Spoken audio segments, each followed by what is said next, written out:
Hello my dear friends, welcome to the Indian advance studies. आज मैं आपको इस वीडियो में बताने वाली हूँ आरपीएफ कांस्टेबल के बारे में पूरा डिटेल्स में कि इसके प्रोसेस कैसे और किस तरह से होते हैं। उससे पहले मैं आपको बताना चाहूँगी कि आईएएस पेपर एक एक्सक्लूसिव और ऑफिशियल वेबसाइट है जहाँ पर आपको इससे रिलेटेड सभी इन्फॉर्मेशन, अपडेट्स, नोटिफिकेशंस आपको सबसे पहले मिलेंगी। तो फिर पहले मैं यहाँ पर सर्च करूँगी।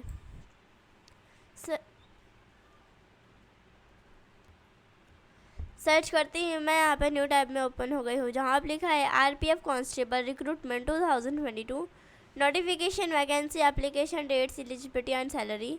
आज मैं आपको इस वीडियो में इन सब के बारे में बताने वाली स्टेप बाय स्टेप कि इसके प्रोसेस कैसे और किस तरह से होते हैं। यहाँ पे ऐसा कुछ इंट्रोडक्शन दिया गया, आप यहाँ पे देख सकते हैं। फिर आते हैं टेबल ऑफ कंटेंट में, जैसे कि अगर आपको किसी टॉपिक के बारे में जानना हो, जैसे कि what does the RPF constable stand for, या फिर उसके highlights, exam schedule, notification, vacancy, application form, application fees, मतलब बहुत सारे यहाँ पे टॉपिक्स दी गई हैं। आपको जिस भी टॉपिक के बारे में जानना हो उस टॉपिक पे क्लिक कीजिएगा, आप न्यू पेज में ओपन हो जाएंगे और आपके सारे डाउट्स क्लियर हो जाएंगे। फिर आते हैं what does RPF constable stand for. RPF constable क्या है, इसकी इम्पोर्टेंस क्या है, इसको कब ऑर्गेनाइज किया गया, उन सब के बारे में यहाँ पे दिया गया है। फिर हाइलाइट्स यहाँ पे, जैसे कि आरपीएफ का फुल फॉर्म क्या है, इसका नेम क्या है, बॉडी का नेम क्या है। फिर फ्रीक्वेंसी, यहाँ पे एप्लीकेशन फॉर्म किस तरह से फिल किया जाता है, ऑफलाइन या ऑनलाइन किया जाता है, एग्ज़ाम कब है, लैंग्वेज इसकी क्या रहती है, और इसका ऑफिशियल वेबसाइट कहाँ पर है, लिंक क्या है, उन सब के बारे में यहाँ पे है हाईलाइट्स में।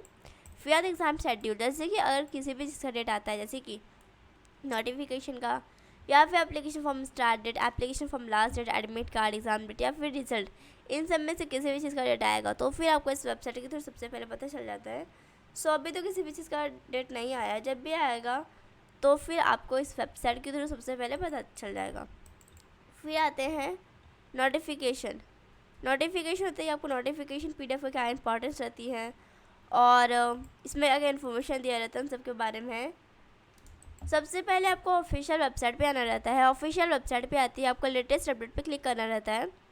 क्लिक करते आप न्यू पेज में ओपन हो जाएंगे जहाँ पे आपको अपना रजिस्ट्रेशन नंबर एंड आपको अपना पासवर्ड फिल करना रहता है। अगर आपको दोनों इन्फॉर्मेशन सही रहा तो फिर आप अपना जो नोटिफिकेशन पीडीएफ है वो देख सकेंगे।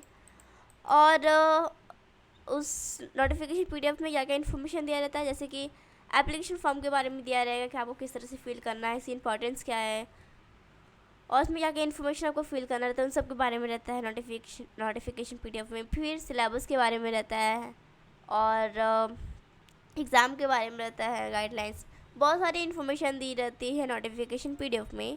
फिर अब हम आते हैं एप्लीकेशन फॉर्म, वैकेंसीज़।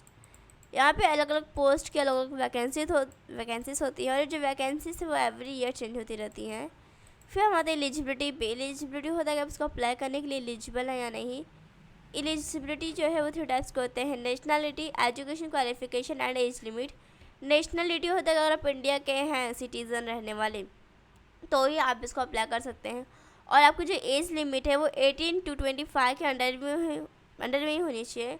अगर आप 18 से कम है या फिर 25 से ज़्यादा हैं तो भी आप इसको अप्लाई करने के लिए एलिजिबल नहीं रहेंगे। आपको जो एजुकेशन क्वालिफिकेशन है वो आपको डिग्री, डिप्लोमा, फिर 10th 12 वो सब आपको कंप्लीट होना चाहिए तो ही आप इसको अप्लाई कर सकते हैं। फिर यहाँ पे फिजिकल मेजरमेंट टेस्ट दिया गया है।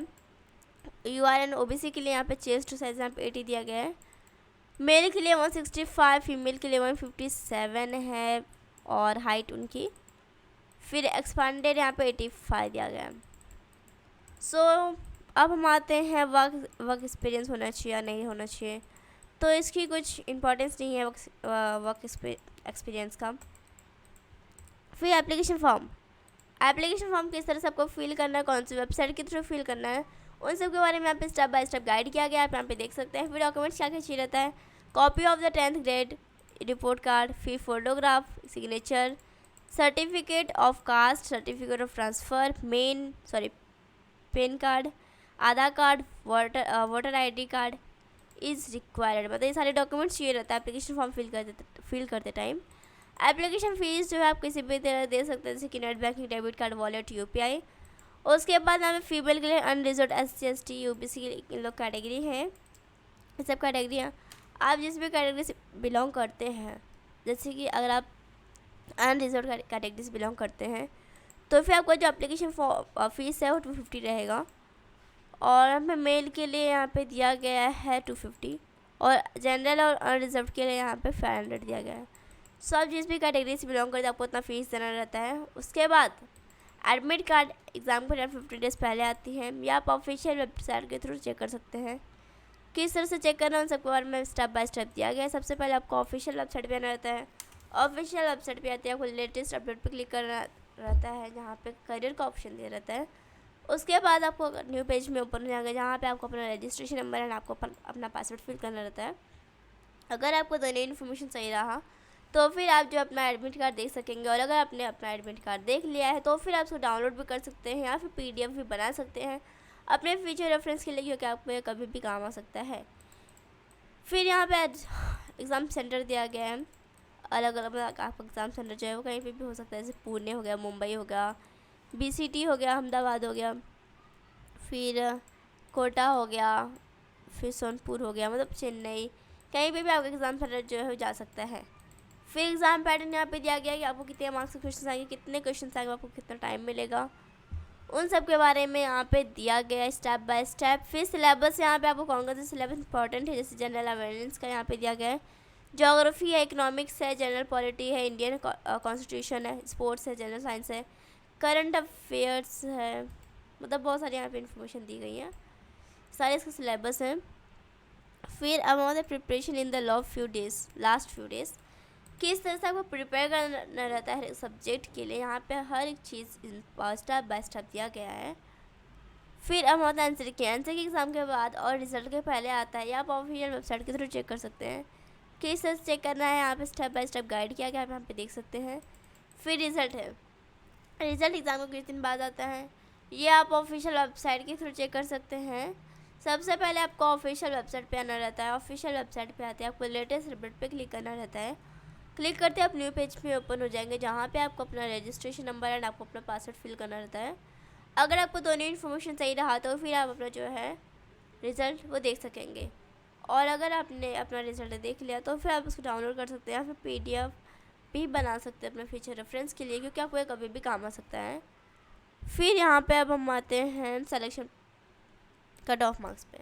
यहाँ पे अलग अलग ग्रुप के लिए, फीमेल के लिए, मेल के लिए, और अलग अलग जेंडर के लिए अलग अलग कट ऑफ मार्क्स होती हैं। जैसे कि फीमेल के लिए यहाँ पे OBC है, ग्रुप A के लिए यहाँ पे 55.6% है। आपको इससे जो मार्क्स है 55.6% से ज़्यादा आना चाहिए। इससे अगर कम मार्क्स आया आपका तो फिर आप सेलेक्ट नहीं हो पाएंगे और ना ही आपका मेरिट लिस्ट में नेम आएगा। फिर अब हम आते हैं सिलेक्शन प्रोसेस। अगर prelim exam, main exam, interview, document verification, इन सब में अच्छे नंबर से पास हो गए हैं तो फिर आपको इसमें सिलेक्शन हो जाएगा, अदरवाइज़ आपको इसमें सिलेक्शन नहीं हो पाएगा। Salary and job description for RPF constable salary structure दी गई यहाँ पर कि कितनी सैलरी रहती है और इसकी क्या क्या इंपॉर्टेंस है, वो कितना वर्क करना रहता है और उसके क्या क्या बेनिफिट्स रहते हैं, उन सब के बारे में यहाँ पे दिया गया है। फिर कुछ टाइम बाद आपको किसी भी पोस्ट में प्रमोशन हो जाएगा। हाँ, सो यहाँ पे कुछ आपके क्वेश्चन दी गई आपके लिए बहुत ज़्यादा इंपॉर्टेंट है।